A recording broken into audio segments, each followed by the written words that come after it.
함께 은혜 받으실 하나님 말씀은 출애굽기 20장 13절입니다.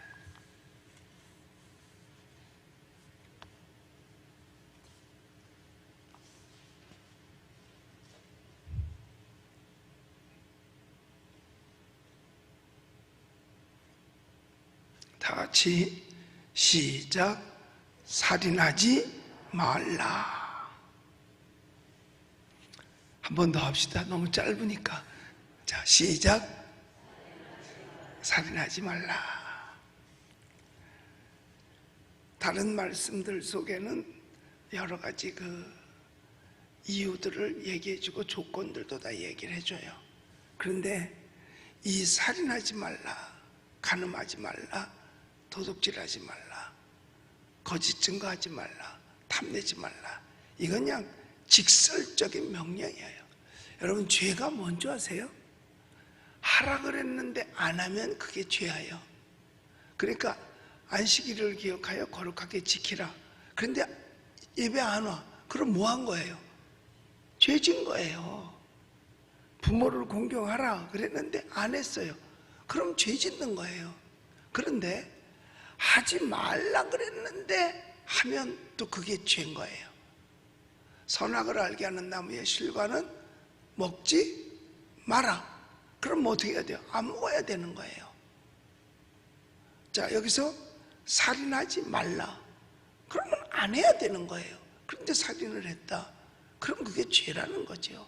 그러니까 죄를 구분할 때에 하나님이 하라 그런 것을 가만히 안 하고 있으면 그것도 죄라는 거예요.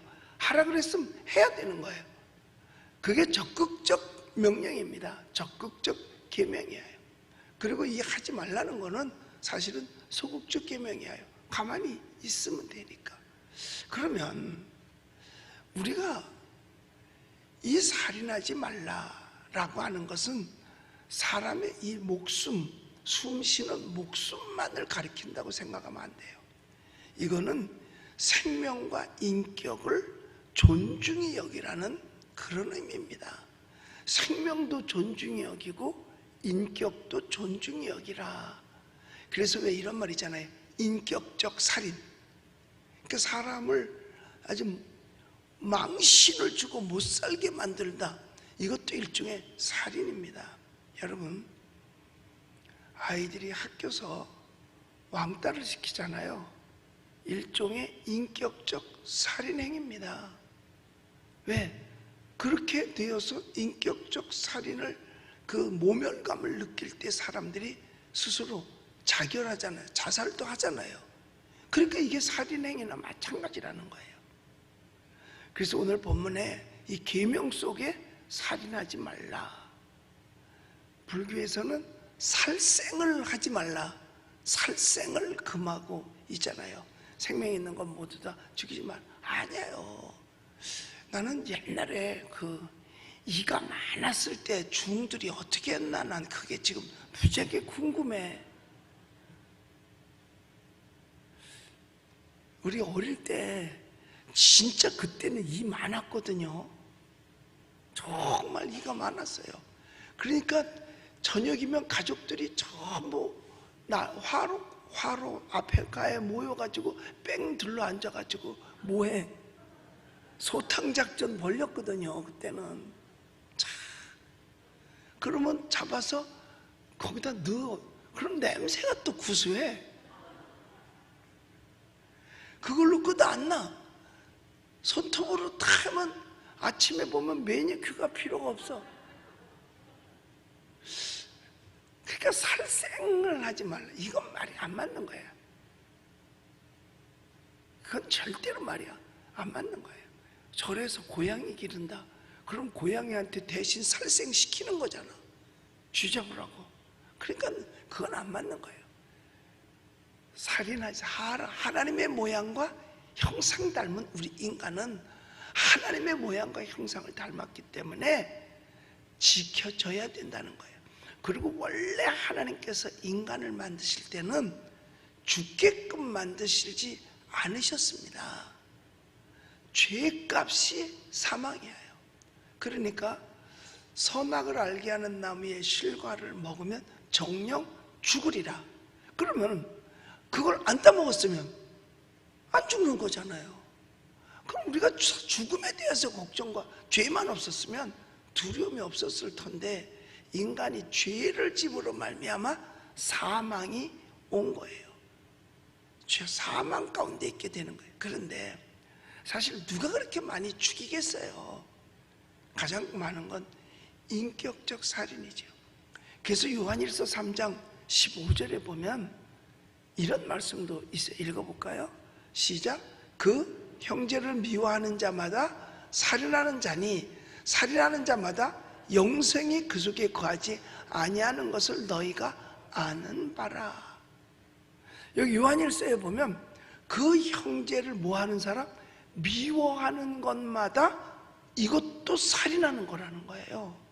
그러니까 미움이 그 속에 가득 차 있으면 뭘 얻지 못하느냐?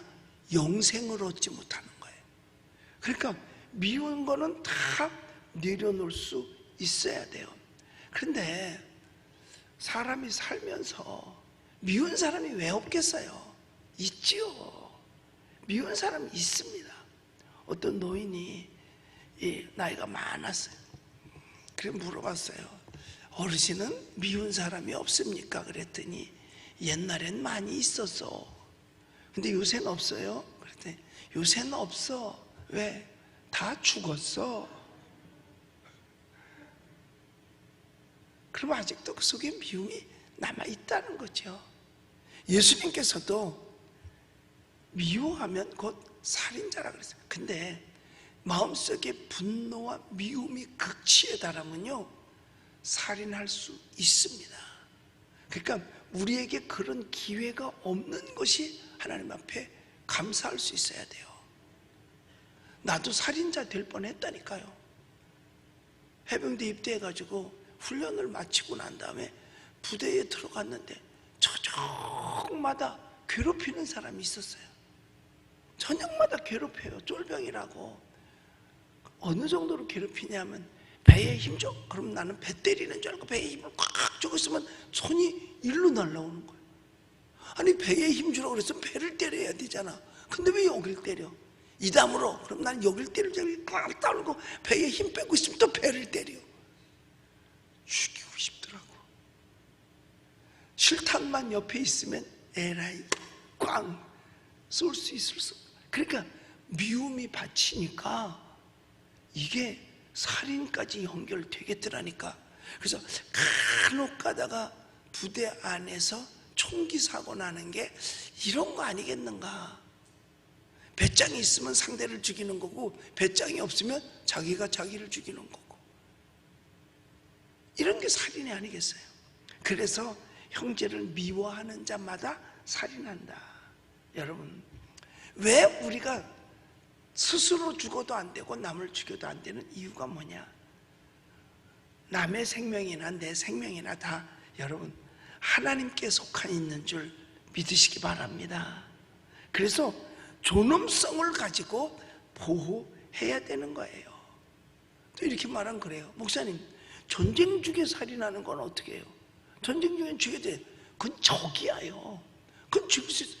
하나님도 전쟁에서 상대를 다 죽이라 그랬잖아요. 이건 살인 행위가 아닙니다. 전쟁 중에서 하는 거는 살인이 아니에요. 이건 전쟁이지. 적과의 싸움에서 치면 우리 모두가 다 죽으니까 우리를 보호하기 위해서, 내 가족을 보호하기 위해서, 나를 보호하기 위해서, 내 나라를 보호하기 위해서 하는 전쟁은, 그거는 살인행위라고 볼 수 없는 거예요. 왜냐하면 성경에도 전쟁은 많이 치렀잖아요. 그리고 하나님이요 이스라엘 백성들을 보고 가나안 땅에 들어가서 여리고성에서 사람 만나면 그거 싹 어떻게 하라 그랬어? 다 죽이라 그랬어요. 죽이라 그랬어요. 적은 미워서 죽이는 게 아닙니다. 적이기 때문에 죽이는 거죠. 적은 밉질 않아요. 미움하고 사랑하고 전혀 상관없어요. 관계가 없습니다. 미웠다, 그건 사랑이 있다는 얘기입니다. 그래서 제일 먼저 첫째로 육적인 살인이 없어야 되죠. 직접적인 인간의 생명을 살해하는 것은 이건 살인이에요. 누가 했느냐? 최초의 살인자가 가인이 아벨을 죽였잖아요. 창세기 4장에 나오는데, 그러니까 최초의 살인자는 가인입니다. 그런데 왜 죽였느냐? 살인의 동기가 뭐냐? 분을 품었다는 거예요. 그래서 분노를 조절할 줄 모르면 안 돼요. 그런데 이 오늘날 세상에서 많은 질병 가운데 뭐냐면 분노를 조절하지 못하는 병이 있더라고요. 그걸 뭐라고 하더라? 분노를 조절 못한다고 그러더라고. 그래서 막 집안에서 막 집어 던지고 혈기 내고 싸우고, 이게 분노 조절이 안 돼서 그런다는 거죠. 그러니까 가인이 분노하였다 그랬어요. 조절이 안 돼. 그러니까 동생인데도 죽였어요. 최초의 살인자는 가인입니다. 최초의 살인의 동기는 분노입니다. 그래서 에베소서에서 사도 바울이 말하잖아요. 분을 품어도 해가 지기 전에 분을 풀어버려라 그랬어요. 화나면 홧김에 죽이잖아요. 그런 거 있단 말이에요. 그래서 여러분, 절대로 우리 마음속에 분노해서는 안 돼요. 분노할 때마다 여러분, 화가 여기서 집으로 올라오면 나 스스로를 조절하기 위해서 올라오면 어떻게 해야 돼? 내려가라 그래야지. 내려가 3번만 하면요 분노가 조절이 됩니다. 근데 확 분노가 나는 거, 여러분, 요즘은 스마트폰이라서 다행이야. 옛날에는 다 집집마다 이 수화기 있는 전화야. 전화기가 왜 팔릴까? 하나 사면 10년 이상 안 쓰나? 전화 받다 승질나서 다 두들겨 패서 없어지는 거예요. 분노 조절이 안 되는 거예요.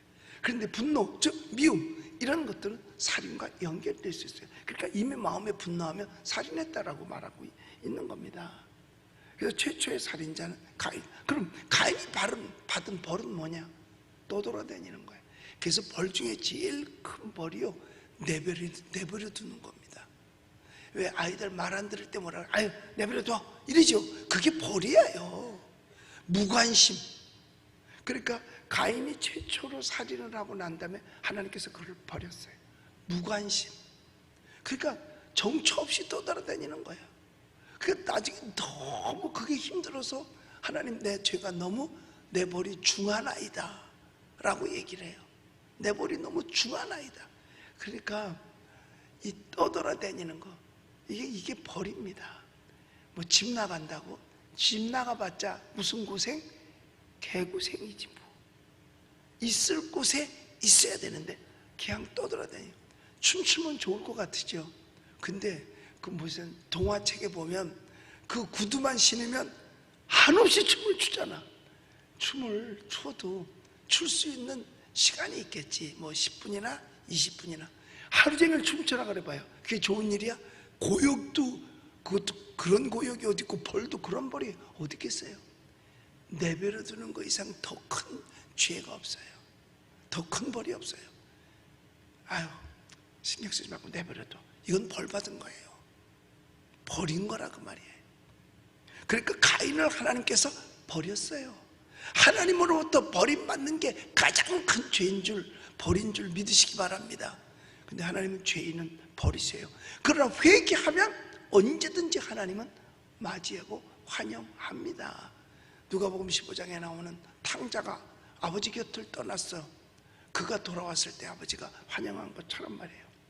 그리고 간접적으로라도 남을 죽이면 안 되는 거죠. 다윗이 그렇게 했잖아요. 자기가 바세바를 범하고 난 다음에 우리아를 전쟁터에 보내서 간접적으로 죽이게 했잖아요. 청부살인한 거나 마찬가지예요.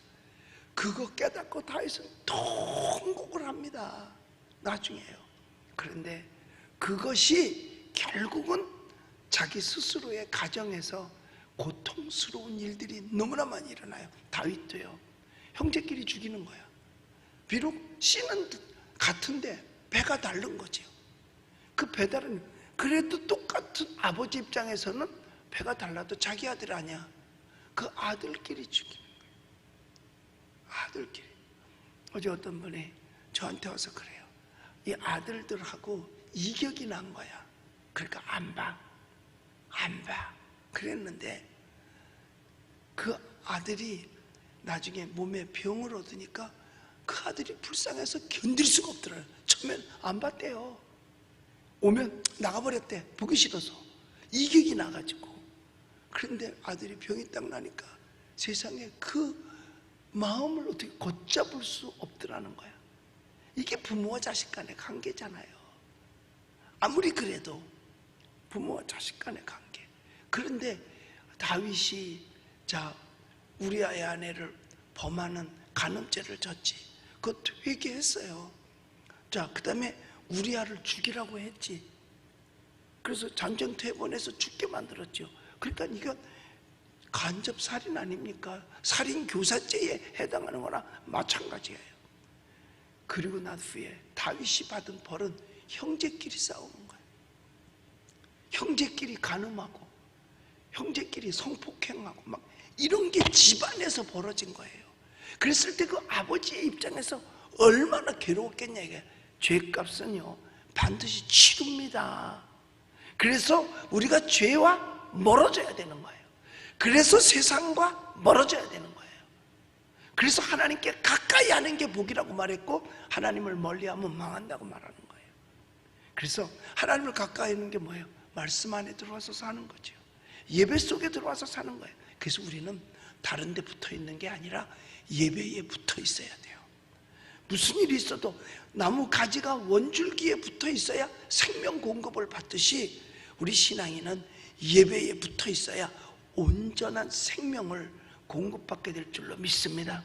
그래서 살인죄도 저지르지 않고 살인교사죄도 저지르지 않고 미움도 갖지 않을 수 있는 겁니다. 그래서 민수기에 보면은요, 이와 같은 자들은 다 죽일진이라고 말했어요.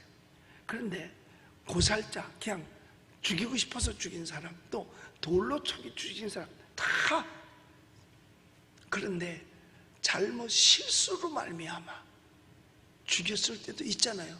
절로 비켜. 그리고 밀었는데 이 사람이 땅에서 부딪혀서 머리가 벽에 가서 부딪혀가지고 죽었다. 이건 죽이려고 한 게 아니라 비키라고 그랬는데 죽었다. 이것도 일종의 살인의 살. 이럴 때는요, 구약시대에서는요 피해갑니다. 어디로? 도피성으로. 거기 제사장이 있어요. 그 제사장이 있는 그 도피성 안에 들어가면 그 제사장이 거기에서 죽을 때까지 그 안에서 보호를 받습니다. 왜? 이건 부지중에 지은 죄. 그게 하나님 앞에 어디에 들어갔어요? 그 도피성, 그 안에 하나님께 예배드리는 곳이거든요. 그 안에 들어오면 누구도 손대지 못했어요. 왜냐? 또 다른 살인을 막기 위해서 보호를 한 거죠. 또 다른 살인. 여러분, 내 가족이 저 사람이 밀쳤는데 죽었다. 근데 죽으라고 밀은 건 아닌데 어떻게 넘어져서 죽었다. 그러면 상대 입장에 가족들은 어떻게 했어요? 네가 우리 가족을 죽였어? 그럼 또 죽일 거 아니에요. 그럼 상대방 쪽에서 또 이쪽 죽일 걸 계속 중국 영화식으로 서로 죽이는 거죠. 그래서 그거를 막기 위해서 도피성을 두어가지고 그 안에서 보호를 했습니다. 그러니까 하나님은 다 보면 합리적이야. 무조건 벌 주는 게 목적이 아니었었거든요. 그래서 도피성으로 가서 그곳에 있고 나중에 돌아갈 수 있는 거지요. 그래서 이웃의 생명도 보존해야 된다. 왜? 살인하지 말아야 되니까. 그리고 자기 생명을 끊는 것도 살인입니다. 자기 생명을 끊는 것도 살인. 가룟 유다가 예수님을 은30에 팔았잖아요. 그리고 나서 뉘우쳐요. 여러분, 뉘우친 거하고 회개한 거하고는 다릅니다. 베드로는 예수님을 3번씩 모른다고 부인을 했습니다. 그리고 닭이 닭울음 소리를 듣고 나서 깨닫고 뭘 했느냐? 뉘우친 것으로 끝난 게 아니라 내가 잘못했구나. 그리고 하나님 앞에 회개했어요. 근데 가룟 유다는 은30을 받고 예수님을 팔은 다음에 예수님 십자가에 달리게 되는 모습을 끌려가는 것을 보고 어떻게 해요? 뉘우쳤어요. 내가 잘못했지. 그리고 돈을 갖다 줬어요. 그리고 회개하지 않고 목매달아 죽은 거예요. 여러분, 뉘우친 거하고 회개한 건 다릅니다. 뉘우친 건 도둑질을 하다가 예를 들어서 이제는 하지 말아야지 하고 멈췄어요. 뉘우친 거예요. 이건 회개가 아닙니다. 본래 상태로 돌아와서 선한 일을 해야 그게 진정한 회개인 거예요. 그게 진정한 회개인 거예요. 그러니까 그래도 많이 뉘우쳤나 봐. 아니요. 뉘우친 거는 사람이면 다 이렇게 하지 말아야지. 양심이 있으면 다 뉘우칩니다. 그런데 뭐가 중요하냐? 우리는 하나님 앞에 나와서 사죄함을 받아야 되는 거예요. 그건 뭐냐? 하나님 앞에 회개할 때에, 회개는 뭐냐? 원위치로 돌아오는 거죠. 가다가 멈춘 게 아니라 원위치에 선한 마음으로 돌아오는 거예요. 그럼 왜 안 되는데? 사살은 내 몸이 내 것이 아니고 주의 것이기 때문에 그래요. 그러니까 나를 살인한 행위가 자살인 겁니다. 왜 자살은 안 되는데? 회개할 기회를 놓쳤기 때문에 안 되는 거예요. 살인자는요, 천국 갈 수 있습니다. 언제? 회개하면. 회개하면 천국 갈 수 있어요. 예수님 십자가에 달릴 때 양편에 있던 강도가 다 살인자들이에요. 근데 한쪽 강도는 야, 너도 살고 나도 살자, 내려가자 그러는데, 한쪽 강도는 뭐라 그래요? 우린 죄인이야, 마땅히 죽어야 돼. 그러나 이분은 죄가 없으신 분이야. 그리고 예수님 앞으로 기울이죠. 그러니까 회개합니다. 그때 예수님께서 너와 나와 오늘 낙원에서 만나자. 살인자도 주님 만나면 회개하니까.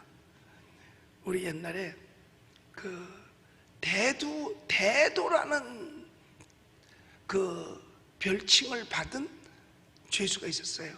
이름이 김대두인데, 대도, 큰 도둑이라 그 말이야. 이 사람은 죽이기까지 했어요. 도둑질도 시시한 도둑질을 하지 않고 어마어마한 큰 도둑질을 한 거예요. 그런데 그가 교도소에서 깨닫고 회개하고, 그리고 말씀대로 살려고 무지무지하게 노력했다가 나중에 이제 사형을 당했죠. 그런데 그가 얼마나 예수님을 잘 믿고 했는지, 그 안에 그가 수갑을 찬 채로 그 안에, 교도소 안에서 3,000명을 전도했대요. 3,000명을. 그만큼 많은 사람들을 전도했다는 거예요.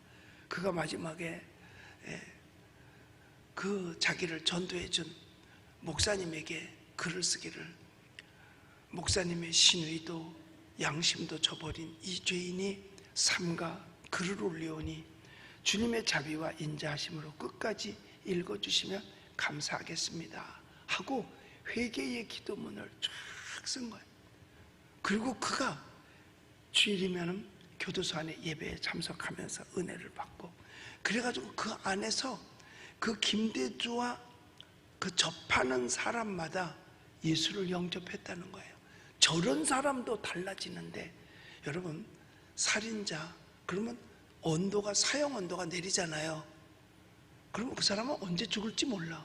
근데 그러니까 그 사람은 두려울 게 없어. 누구도. 왜? 난 죽을 건데 뭐. 그러니까 그 사람 옆에 못 오는 거야. 왜? 기분 나쁘면 죽이니까. 밤에 잘 때 맘 놓고 못 자지. 와서 목 잘라서 죽일 수도 있으니까. 왜? 이미 이 사람은 이래도 죽고 저래도 죽어. 건드리지 않는데요. 그런데 그가 그렇게 가서 봉사하고 청소해주고, 그렇게 진짜 그 안에서 그리스도의 향기를 발했던 거죠. 그랬더니 많은 사람들이 예수 앞으로 돌아온 거예요. 일단 살인은 했어도 회개했기 까닭에 그는 구원함을 받게 된 줄로 저는 믿습니다. 이런 것이 중요한 거죠. 정신적 살인도 있어요. 그러니까 절대로 자살은 안 돼요. 그러니까 예수 믿는 사람들은 통계 속에 볼 때 거의 자살은 없습니다. 예수 믿는 사람은. 왜? 지옥 간다는 걸 알기 때문에. 요즘 자살하는 사람들이 이렇게 많아졌대요. 이 코로나 우울증으로 말미암아 사람들이 그걸 조절을 못하고 이걸 어디 가서 해결을 못하는 거예요. 근데 그걸 막아줄 수 있는 역할은 어디가 하느냐? 교회가 하는 거예요. 그러니까 교회는 마음 놓고 예배 드릴 수 있게 해야 돼요. 그래야 그런 거를 줄일 수 있습니다. 그런 걸 그래야 줄일 수 있는데, 여러분 어디서 그런 마음의 위로를 받습니까? 아무데도 마음의 위로를 받을 때가 이 세상에 없다니까요. 무슨 위로를 받아 성질만 더 나지. 그런데 주일날이라도 예배당에 와서 찬양하고 말씀 듣고 은혜 받고 나가고 또 사이다 발언 들어가지고 속 시원하면 안 주고, 그런데 그냥 꽉 가다 두니까 사람들이 못 견디고, 오히려 그래서 과거의 자살 숫자보다 요즘 자살률이 더 많아졌다고 그러더라고요. 이런 것들이 다 일종의 여러분 살인입니다. 간접살인, 직접살인, 그 다음에 정신적 살인 있잖아요. 여러분, 나는 칼로 저 사람을 죽이지 않았는데 혓바닥으로 죽여, 혓바닥으로. 그리고 펜으로 죽여. 요즘은 문자로 죽여. 그래서 그거에 대한 악플 때문에 악플에 시달리다가 자기 생명을 포기하는 뭐 연예인들도 있잖아요. 그러니까 그 악플을 남겨서 그 사람을 죽게 하면 이것도 일종의 정신적 살인행위입니다. 그래서 우리는 어떻게 해야 되느냐? 남의 말을 좋게 해야 돼요. 칭찬을 아끼지 말아야 돼요. 나쁜 말 절대로 하지 마세요. 이게 정신적 살인이에요. 다음, 영적인 살인이 있어요. 뭔지 아세요? 타인으로 하여금 죄 짓게 하는 거예요. 실족시키는 거죠. 남을 실족시키는 거예요. 마태복음 18장 7절로 8절까지 한번 보겠습니다. 마태복음, 자, 읽어봅시다. 시작. 실족케 하는 일들이 있음으로 말미암아 세상에 화가 있도다. 실족케 하는 일이 없을 수는 없으나 실족케 하는 그 사람에게는 화가 있도다. 만일 내 손이나 내 발이 너를 범죄하게 하거든 찍어내어 버리라. 장애인이나 다리 저는 자로 영생에 들어가는 것이 두 손과 두 발을 가지고 영원한 불에 던지는 것보다 나으리라. 네. 그러니까 타인을 범죄케 하는 것은 곧 영적인 살인이야. 실족시키는 거. 그러니까 교회를 잘 다니는데 교회 못 다니게 만들었다. 그럼 이건 살인행위라는 거죠. 실족케 하는 자는 살인행위. 그러니까 현재 교회에 코로나로 말미암아 예배를 방해하고 예배를 못 드리게 한다. 정부가 살인행위 하는 겁니다. 왜? 실족케 하잖아. 그것도 하루아침에 실족케 하는 거야. 서서히. 그러니까 요즘 교회에 20%만 예배 드린다 하더라도 이미 실족해서 안 와. 스스로. 그러니까 뭐예요? 살인행위예요. 이것도 일종의 살인행위예요. 스스로 안 나오는 거는 자살행위고 못 나오게 하는 거는 살인행위입니다. 실족케 하는 자마다 죄 없다 하지 아니하리라 했어요. 그 다음에 진리를 잘못되게 전하는 것도 살인행위예요. 이단들, 그건 진리를 잘못 전하잖아요. 그래서 결국 지옥 가게 만들잖아요. 그러니까 이것도 살인행위예요. 그 다음에 위기와 멸망을 예고하지 않은 것도 살인행위입니다. 곧 위기와 멸망을 자초하는데, 그러니까 노아가 방주를 질 때에 나가서 방주를 다 짓고 나서 이제 곧 홍수가 내리니까 배로 들어와라, 이걸 알려야 될 의무가 있어요. 그래서 노아가 가서 알려요. 사람들이 안 들어와. 안 들어오는 건 어쩔 수 없어. 그러나 너희들이 이렇게 가면 물에 빠져 죽는다, 알려줄 필요는 있다는 거죠. 이걸 뻔히 알면서 안 알려주는 건 이건 살인행위라는 얘기예요. 그래서요, 우리가요, 예수 믿지 않으면 지옥 갈 거 뻔히 알면서 그거 보고도 전도하지 않으면 영적 살인행위입니다. 그래서 우리가 전도해야 되는 거예요. 우리 예수를 믿으시면 아멘 하십시다. 믿으면 영생이잖아. 안 믿으면 지옥이잖아요. 안 믿는 지옥 갈 거 뻔히 알면서도 말 안 해줘. 그럼 이건 살인행위라니까요. 왜? 지옥 가게 내버려뒀으니까 살인행위예요. 자, 그러면 살인하지 않는 법은, 그럼 어떻게 하면 안 살인하는데?